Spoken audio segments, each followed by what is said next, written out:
Voilà, comment protéger la main-d'œuvre étrangère en République démocratique du Congo. Nous allons parler de la fin du moratoire lancé aux entreprises pour l'obtention de la carte de travail.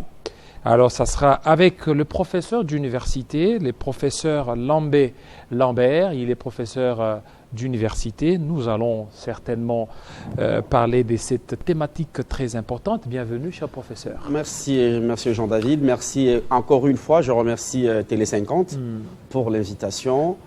Je crois que ce n'est plus la première, ça sera la deuxième, troisième, quatrième, cinquième. Effectivement. Effectivement. Alors, lors du 5e Conseil des ministres, on a vu, le gouvernement a pris une série de mesures, parmi lesquelles il y a aussi la suspension du moratoire qui a été lancé. Mais la question, c'est celle de savoir, est-ce que ce n'est pas une manière de décourager les étrangers à pouvoir investir en République démocratique du Congo, à venir travailler? Malheureusement, non. Ce n'est pas une manière de décourager les étrangers. Et d'ailleurs, nous sommes l'un des pays rares au monde très ouverts aux étrangers en matière de travail. Mais quand c'est la tienne, chaque pays a des lois, a des règlements et a, au fait, des limites pour que les nationaux soient protégés. Je vous rappelle que la Constitution, notre loi fondamentale, notre loi mère, protège les Congolais face à la concurrence étrangère, de la main-d'œuvre étrangère. Lorsque vous lisez l'article 36 de notre Constitution, il est dit clairement les gouvernements créent d'emplois et protègent les emplois existants. Et comment protéger les emplois existants si, au niveau du gouvernement de la République, on ne sait pas prendre des mesures d'encadrement, n'est-ce pas, des emplois existants déjà chez les nationaux. Et donc, ce n'est pas une manière de décourager les étrangers de venir. Par contre, nous voulons justement protéger le Congolais. Vous savez, c'est d'abord pour le Congo, pour le Congolais. Et donc, nous avons estimé, les législateurs, au travers de cet article 36 de la Constitution, a estimé que nous devons protéger notre main-d'œuvre nationale. Nous devons protéger le Congolais face à la concurrence. N'oubliez pas, aujourd'hui, avec la mondialisation, les gens se déplacent. On quitte Kinshasa pour aller gagner sa vie au Sénégal. On quitte le Sénégal pour venir gagner sa vie à Goma, par exemple. Mais il faudrait des règles, il faut des normes pour protéger les emplois. Et donc, on ne décourage personne. Au contraire, nous protégeons nos compatriotes. Mais compte tenu de certains instruments juridiques internationaux auxquels la RDC est membre ou fait face, mais vous ne voyez pas que avec ça, malgré la fin du moratoire, vous serez obligé de commencer à travailler avec ces étrangers. Nous savons qu'il y a certains instruments qui font assez que la République démocratique du Congo puisse enlever toutes les barrières au niveau de l'emploi et presque partout. Et que malgré la fin de ce moratoire, vous serez toujours obligé et contraint de travailler avec les étrangers.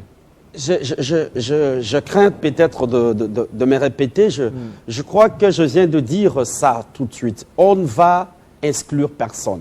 L'objectif ici, ce n'est pas que, ou soit de mettre mal à l'aise les étrangers, ou de gêner, ou de chasser qui que ce soit. L'objectif, et je suis obligé de me répéter, l'objectif, c'est de protéger la main-d'œuvre locale.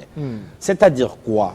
Lorsque vous êtes étranger, vous venez en République démocratique du Congo, vous devez souscrire à ce qu'on appelle, et vous venez pour travailler. Il y a certaines personnes qui viennent pour des raisons touristiques. Mais ceux-là qui viennent exclusivement pour le travail, vous devez vous conformer aux lois de la République. Et je vous ai cité une disposition constitutionnelle, l'article 36. Vous devez vous conformer aux lois de la République. C'est-à-dire quoi? Lorsque vous venez pour travailler, il y a ce qu'on appelle la carte de travailleurs pour étrangers, gérée par le secrétariat général à l'emploi et travail, avec sa structure, la Commission nationale d'emploi et des travailleurs étrangers.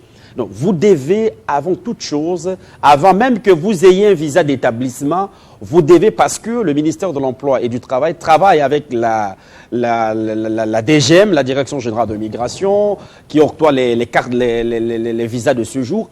Avant même que vous n'ayez ces visas, vous devez, au préalable, avoir la carte de travail pour étrangers. C'est là vous protège justement à certaines dispositions, non seulement du Code du travail, mais de lois, des arrêtés, des ordonnances, pour que vous ne vous retrouvez pas dans une position d'irrégularité, pas face au gouvernement, face aux lois de la République démocratique du Congo. Voilà pourquoi il est important ici que nous puissions signifier et éclairer que notre pays a ces lois, que vous soyez étranger ou pas, vous devez vous conformer aux lois.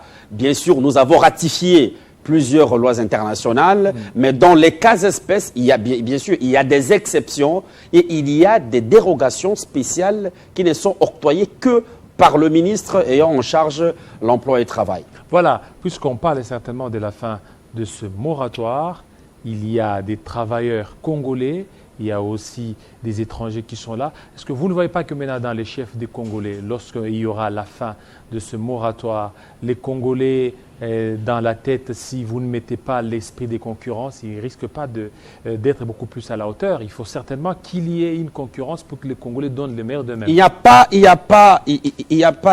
de concurrence dès lors que les emplois. Il y a des spécificités, c'est pas tout. Il y a des emplois qui sont exclusifs. C'est-à-dire que là, un étranger ne peut même pas mettre le nez dedans. C'est-à-dire que c'est déjà protégé par de lois de la République. Je vous ai cité donc, ici. il y a certains emplois exclusivement exclusivement. Allez-y, je vous ai dit, par exemple, un étranger ne peut pas être comptable, un agistère, par exemple, un architecte, un archiviste, un assistant de direction, un conducteur d'engin, un étranger ne peut pas être un directeur de relations publiques, par exemple. Et ça, je vous ai cité la disposition ou les dispositions de l'arrêté numéro 012 du 19 septembre 2000. Mais au départ, avant ce moratoire, il y avait des étrangers qui exerçaient cela. Les étrangers, voilà pourquoi son Excellence, Monsieur le ministre Ephraim Akwa-Kwanametou, avec le service technique de son ministère, notamment le secrétariat général à l'emploi et travail, l'inspection générale du travail, avons constaté justement que sur le terrain, ça ne va pas. Voilà pourquoi, selon la loi, on a accordé ce moratoire de 60 jours pour que tous les étrangers se conforment à la loi. Et la loi dit quoi? La loi dit pour être un travailleur étranger en République démocratique du Congo, vous devez au préalable obtenir votre carte de travailleur pour étranger. Et donc, sur terrain, le moratoire a pris fin.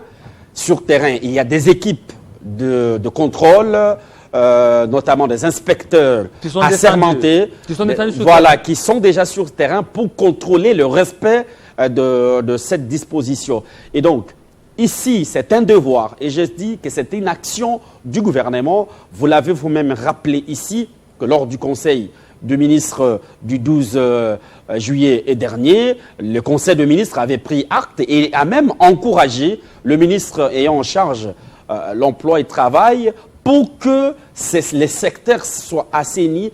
N'oubliez pas l'objectif ici, il y a création. Le chef de l'État l'a si bien dit lors de son discours d'investiture, création de 6 millions d'emplois. Comment nous allons y arriver si déjà les emplois existants, nous ne savons pas le protéger? Voilà, il est important que les étrangers qui sont en République démocratique du Congo se conforment aux lois de la République, comme les Congolais qui vivent à l'étranger se conforment aux lois de leur pays de résidence. Alors, dans ce pays, on a vu il y a même des Chinois qui exercent les petits commerces, il y a les Chinois qui exercent d'autres emplois, parce que tout à l'heure, vous aviez parlé, l'agisteur, il ne peut pas être au niveau des relations il y a plusieurs, il y a plusieurs emplois. Il y a plusieurs emplois protégés. Mm. Les travaux réservés, j'ai dit, par exemple, par secteur. Secteur agriculture, pêche et élevage, par exemple, un étranger ne peut pas être un agent de pleine tension. Il ne peut pas être agronome, il ne peut pas être assistant vétérinaire, il ne peut pas être gérant, ingénieur agronome, maître de pêche, mécanicien d'engins et tout. Ça, c'est la loi. Et donc, voilà pourquoi il est plus que nécessaire, et le gouvernement de la République, parce que cette action qui est menée via le ministère ayant en charge l'emploi et le travail, c'est une action du gouvernement de la République que le ministre Maître Ephraim Akouakoua chapeaute. Et donc, vous avez parlé de Chinois. Il n'y a pas que de Chinois. Ils sont plusieurs. Il y a des Sénégalais, des Ouest-Africains. Il y a plusieurs. Voilà pourquoi il est de la responsabilité du gouvernement, il est de la responsabilité des autorités de tutelle pour que le Congolais soit remis dans leurs doigts. Voilà pourquoi le but même de cette mission de contrôle, pour que sur terrain, nous puissions constater les abus, s'il y en aura bien sûr, nous espérons bien, et que les gens, les étrangers, se conforment aux lois de la République. Je vous donne un exemple. Allez. Lorsque vous êtes dans un magasin, la loi dit ceci. Pour un étranger dans un service, il faut 20 Congolais. Pour un étranger. Un étranger, 20 Congolais. Un étranger, 20 Congolais. C'est-à-dire que si dans votre service, vous avez 3 étrangers, vous devez avoir 60 Congolais. Mais il se trouve que, je donne un exemple d'un magasin. Vous n'allez pas me dire que vous allez maintenir 20 Congolais dans un même magasin. Voilà pourquoi il est demandé aux étrangers qui veulent avoir peut-être 3, 4 étrangers, à obtenir une dérogation, faire la demande d'une dérogation spéciale auprès du ministre ayant en charge l'emploi et travail. Cette dérogation consistera à quoi? Cette dérogation consistera justement à équilibrer, parce que selon la loi, je venais de vous dire, un Congolais, 20 étrangers. C'est difficile dans un magasin, par exemple, d'avoir 20 personnes. Et c'est là, peut-être, il peut avoir 2 ou 3 étrangers, et il faudrait qu'il y ait une équivalence pour que le Congolais soit toujours majoritaire. Est-ce que vous tenez compte aussi de certains paramètres en ce qui concerne beaucoup plus les inspecteurs? Parce qu'aujourd'hui, l'exemple que vous venez de donner, un étranger égale 20 Congolais. Mais ceux qui sont à la base, ce sont les Congolais eux-mêmes, les inspecteurs qui descendent sur le terrain. Lorsqu'ils trouvent l'anomalie, ils ne parviennent pas certainement à faire rapport. Voilà pourquoi je vous dis, nous sommes les combats. Le combat aujourd'hui de son Excellence, Monsieur le ministre de l'Emploi et du Travail, Maître Ephraim Akouakoua, c'est justement mettre fin à ces abus. Et croyez-moi, je suis à la télévision, l'une des télévisions le mieux suivi de la République, croyez-moi qu'il y aura des sanctions. Lorsqu'il sera constaté dans les chefs des inspecteurs qui ne vont pas se conformer à la vision, du ministre, des tutelles, et aussi l'inspection générale du travail, qui est l'organe technique du ministère, doit veiller justement à ces abus. On doit mettre fin. Nous avons tous la responsabilité, au-delà du chef de l'État, Premier ministre, ministre, nous avons chacun une responsabilité de protéger ce pays. Alors, quels sont les mécanismes? De protéger les lois de notre pays. Alors, quels sont les mécanismes que vous avez mis en place? C'est bien beau de parler qu'ils seront sanctionnés, ils seront punis, tous ces inspecteurs. Il faut qu'il y ait des mécanismes, des suivis pour faire respecter cette disposition qui, je le rappelle, est favorable aux Congolais. Il y aura, c'est la première, peut-être ça ne sera pas la première fois ou le premier contrôle, il y aura désormais un contrôle permanent. C'est-à-dire, parce que nous savons comment les choses se passent, et le ministre voudrait maintenir ce contrôle On ne voudrait pas qu'après une semaine de passage des inspecteurs, les choses redeviennent comme avant. Non. Et aujourd'hui, nous sommes entrés, il y a des étrangers qui suivent Télé 50, qui suivent nos médias, qui doivent savoir qu'il y a que le secrétariat général à l'emploi et travail, il y a le service de la Commission nationale des emplois pour étrangers qui octroie le carte de travail pour étrangers. Mais dans les provinces, il y a ce qu'on appelle les divisions, les ressorts des inspections qui octroient ces cartes de travail pour étrangers. Personne d'autre. Un inspecteur n'a pas droit de vous octroyer une carte. Un inspecteur, son travail, c'est de contrôler des constats, de faire le constat et faire son procès verbal. Et faire rapport à qui de droit. Et je crois que ce mécanisme sera mis en place de cette façon-là pour maintenir ce cap, cette réforme, et que le ministre voudrait que ça aille à long terme. Nous avons nos confrères, nos compatriotes qui n'ont pas d'emploi. Nous sommes en train de nous battre pour répondre à la vision du président de la République, celle de la création. N'oubliez pas qu'elles sont son premier pilier. Et nous avons cette responsabilité-là d'accompagner cette vision du chef de l'État. Et donc, le mécanisme, il sera celui-là, c'est-à-dire un contrôle permanent, régulier, parce que nous savons qu'après, ce sont des abus, pour que le Congolais, je vous ai cité ici plusieurs lois, notamment la loi mère, pour que le Congolais soit mis dans leurs droits. Nous avons la responsabilité tous de protéger les emplois et de protéger notre souveraineté surtout. Alors, on parle de l'obtention des cartes d'étrangers, mais l'on signale qu'il y a encore jusque-là certains retards. Il y a certains étrangers qui ont accepté de renouveler leurs cartes. Jusque-là, ça prend du temps. Je ne sais pas si les services du ministre sont au courant, tous ces services, parce qu'il y a beaucoup d'étrangers qui se retrouvent dans ce cas-là. Lorsqu'ils essayent beaucoup plus de demander l'obtention des cartes, ça prend du temps. Il y a d'autres, ils sont non, il y a, je vous ai dit, le service, les bureaux de la Commission nationale d'emploi pour étrangers au secrétariat général de l'emploi et travail, les bureaux sont ouverts et que personnellement, j'y étais, je n'ai pas vu cet engouement. Peut-être que depuis le lancement du moratoire qu'il y a cet engouement, mais sinon, les bureaux sont ouverts. Pour les étrangers qui sont dans la province, il y a des ressorts, des divisions qui octroient ces cartes pour étrangers. Donc ça ne prend pas, je ne crois pas que cela prenne aussi le temps qu'ils pensent.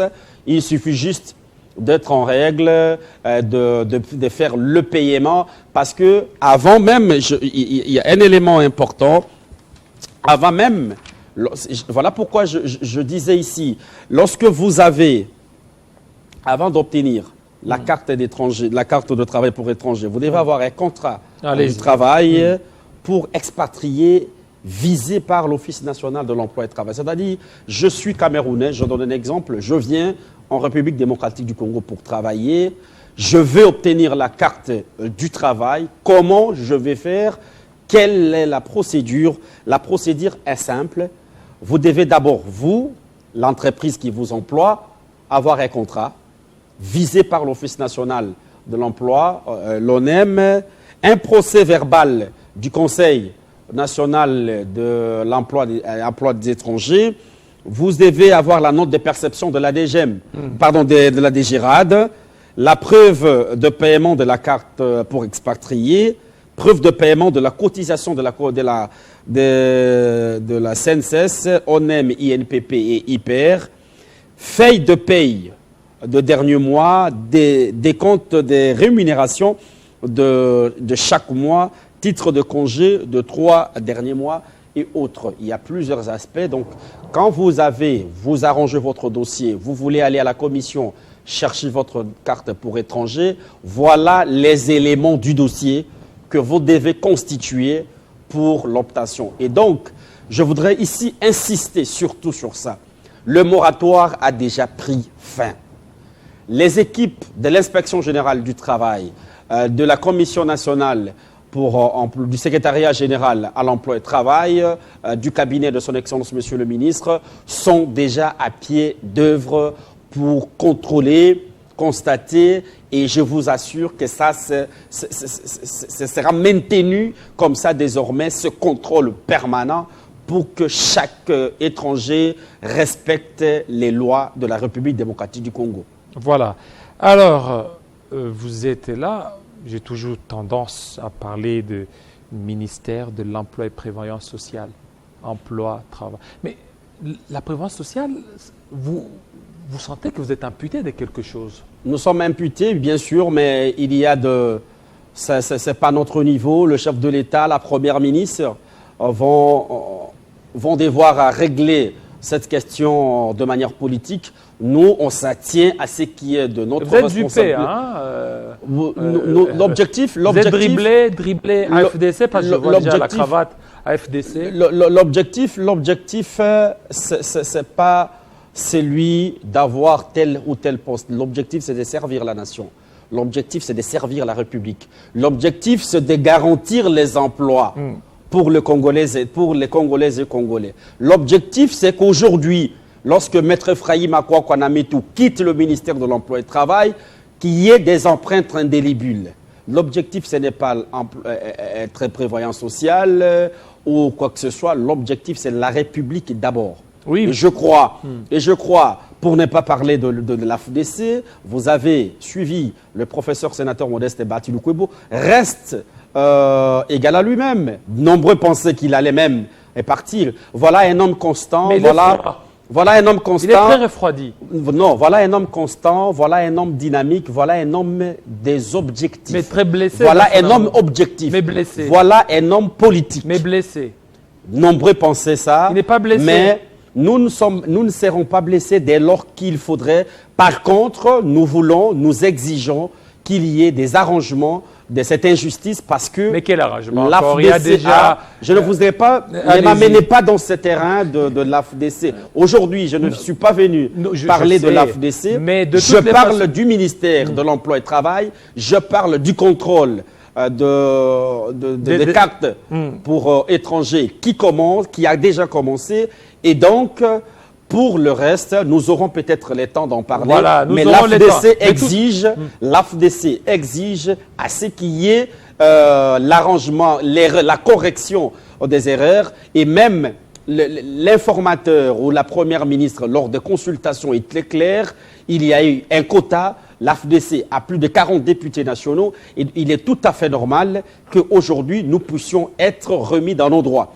Et donc, je ne voudrais pas prendre trop de temps pour ce dossier. Nous aurons peut-être le temps, mais il est normal que Modeste Bati Lukwebo, qui a été le premier homme politique à accepter la candidature, à accepter Félix Tshisekedi en 2023 comme candidat, président de la République du regroupement AFDCA, il est normal qu'aujourd'hui, cet homme d'État soit respecté, soit mis dans ce droit. Bref, je voudrais que vous m'épargniez de ce débat et que nous puissions exclusivement parler de l'objet même de l'émission. Non, c'est une brèche. De l'objet même de l'émission, c'est que je suis venu exclusivement parler de l'emploi, parler de la carte, parler du contrôle, parler de la protection des emplois de mes compatriotes, de Congolaises et Congolais, contre la concurrence de la main-d'œuvre étrangère. Nous devons tous nous unir pour que ce contrôle soit une réussite totale. Ça sera lancé dans 8 provinces, dans un premier temps, à Kinshasa, Lualaba, au Katanga, Congo central et autres.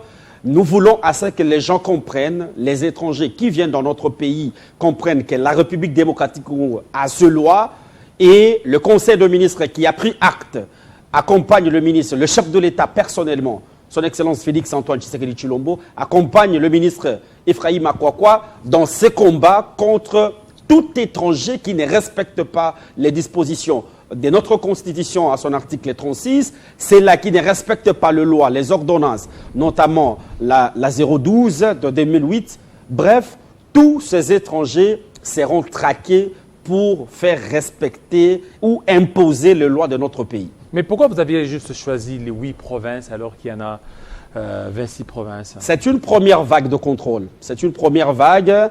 il y a aussi un problème de moyens, c'est un contrôle des grandes envergures, il y a un problème de moyens, nous sommes en train d'aller palier par palier, on va toucher toutes les 26 provinces de la République. Et ça sera un contrôle d'assainissement comme pas possible.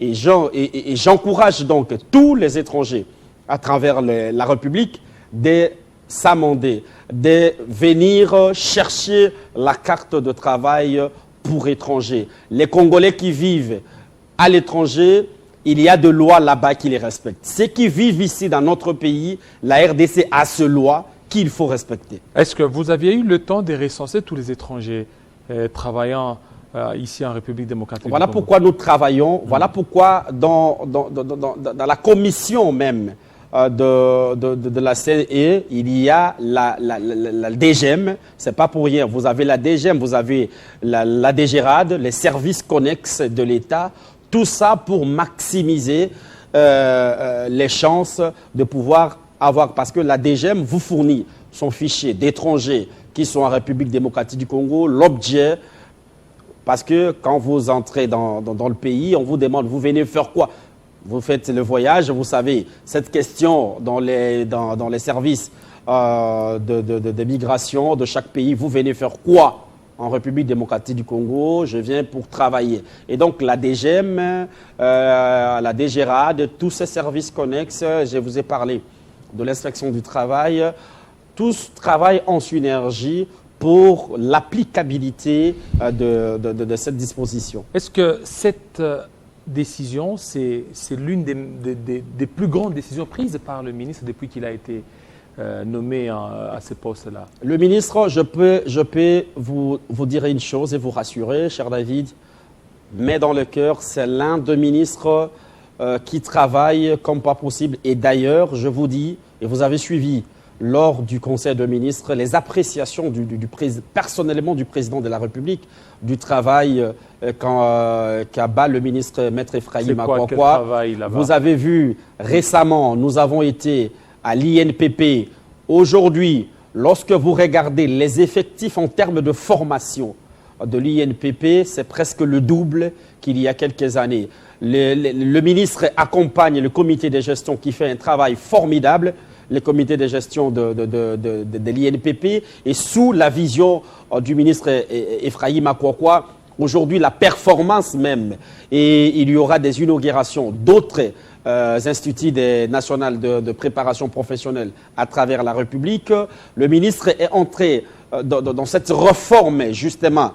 Aussi, il faudrait citer ce contrôle, la mise en application de lois.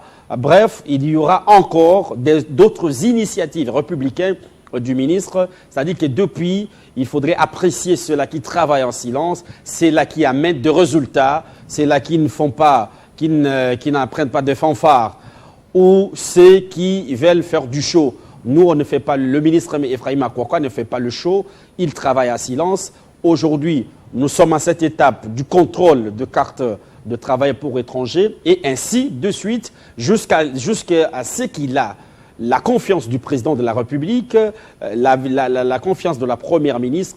Nous allons continuer à travailler dans ce sens. Donc là, les caisses de l'État vont exploser avec cette fin de moratoire, parce que tous les étrangers voudront beaucoup plus se conformer et ce sont les Congolais qui vont en bénéficier. Au-delà de l'aspect financier, il y a un aspect important de respect de textes et règlements. J'insiste, vous m'avez vu, peut-être c'est la 5e ou 4e fois que je reviens sur ça. C'est parce que les constats, il est amer, des étrangers se croient tout permis dans notre pays et c'est inadmissible. On ne le ferait pas ailleurs, on ne le ferait pas dans d'autres pays. Et au-delà de l'aspect que vous avez évoqué, il y a cet aspect de souveraineté, il y a cet aspect d'une république indépendante qu'on doit respecter sur loi et règles. Et donc, et ça, c'est en charge du ministre de l'Emploi ayant emploi et travail à sa charge qu'il faudrait mettre en actif et chercher à ce que les étrangers qui viennent que ça ne soit pas seulement pour le carte de travail pour étrangers, que ce soit de manière générale. Lorsque vous venez en République démocratique du Congo, respectez les lois. Et dans notre pays, les lois il y a de postes, de responsabilités auxquelles les étrangers ne doivent pas occuper. Le contrôle qui est diligenté par son Excellence, Monsieur le ministre Ephraim Akwakwa, on va faire le constat sur terrain. Je vous ai énuméré les emplois par secteur auxquels les étrangers ne doivent pas exercer en République démocratique du Congo, selon la loi, selon la constitution de la République. Nous allons faire le constat, les inspecteurs assermentés de l'inspection générale du travail vont faire les constats sur terrain et faire rapport à qui de droit, et je vous rassure qu'il y aura des sanctions pour décourager les actes de ces étrangers-là qui viennent dans notre pays pour mettre au pied les lois de la République. Voilà, merci beaucoup, cher professeur. Merci, Samant, de vous remercier. Peut-être un dernier mot. Je crois que vous avez suivi les rapports du Conseil des ministres du 12 juillet dernier. Et vous avez suivi le moratoire, les communiqués de son Excellence, Monsieur le ministre de l'Emploi et du Travail, le communiqué du moratoire. Je vous annonce que le moratoire a pris fin. Les entreprises, les étrangers qui sont en République démocratique du Congo avaient 60 jours pour se conformer. Et le contrôle commence. Les contrôleurs, les inspecteurs du travail sont à pied d'œuvre pour faire respecter les lois de la République. Voilà, pour faire respecter les lois de la République. Et la FDC doit aussi accepter les quotas. L'AFDC, je crois que l'AFDC, c'est une grande machine politique. Modeste Bahati Lukwebo reste dans cette logique d'accompagner la vision depuis 2018. L'AFDCA accompagne toujours le président de la République. Et je crois que nous allons continuer, mais du moins, il faudrait qu'il y ait le respect de règles, le respect de la grandeur et de l'AFDC. Nous sommes une deuxième force politique de l'Union sacrée et donc c'est tout à fait normal que nous puissions rentrer dans le droit selon les textes et les règlements. Et donc, ce n'est que justice lorsque vous méritez, et le combat contre Modeste Bahati, contre l'AFDC, c'est nul et sans effet. Je crois que même le chef de l'État en est largement conscient de l'accompagnement du regroupement politique AFDCA, mais du moins, nous attendons et nous croyons à la volonté politique du chef de l'État que ces erreurs seront corrigées. Voilà, les erreurs seront corrigées. Ça n'est fini, fidèles téléspectateurs, restez branchés sur Télé 50.